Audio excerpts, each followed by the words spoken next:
उद्धव ठाकरे यांनी उस्मानाबाद लोकसभेची उमेदवारी ओमराजे निंबाळकर यांना जाहीर केल्यानंतर ओमराजेंनी आपल्या प्रत्येक गाव पिंजून काढत आहेत। आपल्यासोबत आहेत ओमराजे। काय सांगाल दादा, आपण दौरा? सगळ्यात महत्त्वाचं लोकसभेची तयारी, कारण लोकसभेचा मतदारसंघ हा 6 आमदारांचा मतदारसंघ असतो। आपण जर धाराशिव लोकसभेचा व्याप्ती बघितली तर 3 जिल्ह्याचा हा मतदारसंघ आहे। जवळपास धाराशिव जिल्हा, लातूरमधला औसा आणि निलंगा तालुका आणि सोलापूरमधला बार्शी तालुका, त्यामुळे एवढ्या मोठ्या मतदारसंघाची तयारी ही काय 10 दिवसात 15 दिवस होत नाही।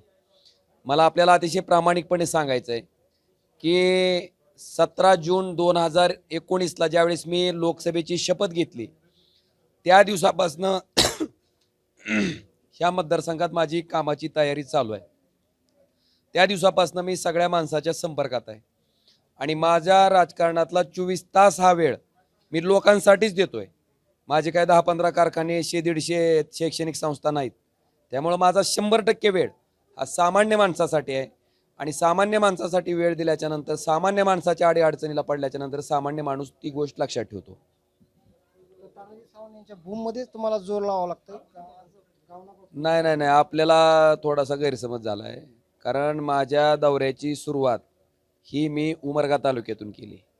पहिल्या दिवशी उमरगा तालुक्यातली माझी जवळपास 11 गावं झाली। दुसऱ्या दिवशी तुळजापूर तालुक्यातली माझी 11 गावं झाली। आज 3रा दिवस आहे।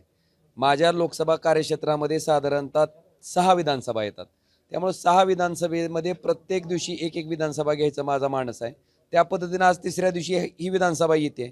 जोर म्हणत नाही मी, जोर आता लोक दाखवतील मतातून काय आहे ती।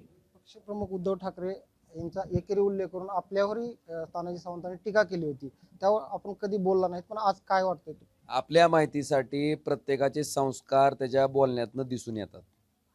ज्या पक्षानं त्यांना 2 वेळेस आमदार आणि 1 वेळेस मंत्री केलं, तेही इतक्या जलद गतीनं, त्या पक्षाशी बेईमानी करून, त्या पक्षाशी गद्दारी करून आपण कुठल्या ठिकाणी गेलोत, कसं गेलोत, काय केलं, ह्याच्याबद्दल सर्वसामान्य माणसाला सर्व ज्ञात आहे। मग आपण गद्दारी करून नेमकं आपण बाप बदललात म्हणजे एखाद्या दारुड्या माणसानं व्यसनमुक्तीवर व्याख्यान देण्यासारखा प्रकार झाला हा। म्हणजे स्वतः वाईट वागायचं आणि दुसऱ्याला नाव ठेवायचं। त्याच्यामुळं त्यांच्या संस्काराबद्दल, त्यांच्या बोलण्याबद्दल जनता मतपेटीतून उत्तर देईल आणि ते अतिशय योग्य पद्धतीचं असेल। आपल्या माहितीसाठी पक्षानं त्यांना काय काय दिलंय, काय काय नाही, आता तुम्ही निधीचाच विषय काढला तर मी निधीवर येतोच।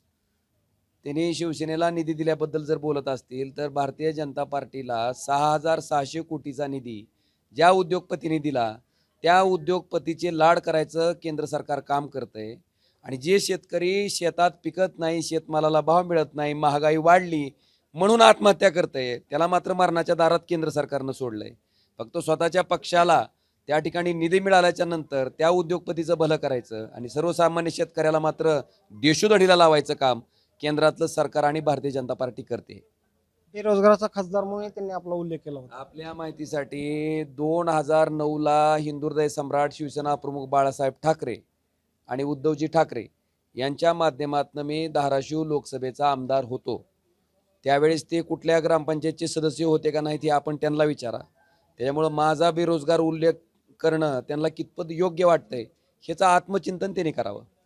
कोणाचे फोन उचलून किंवा त्यांना जॉब करून कधी खासदार होता येईल का, असाही प्रश्न उपस्थित केला होता। आता कसं असतंय, माणूस जेव्हा संकटाच्या काळात, अडचणीच्या काळात सापडतो तेव्हा अडचणीच्या काळात मदत केलेला माणूस कधीही विसरत नाही। आपल्या माहितीसाठी एखाद्या माणसाला एखादी तिची मुलगी डिलिव्हरीसाठी दवाखान्यात ॲडमिट असताना तिला जर रक्ताच्या 2 बाटल्या लागत असतील, त्या बाटल्या जर आपण वेळेवर पोहोचवल्या तर तो माणूस कधीही विसरत नाही।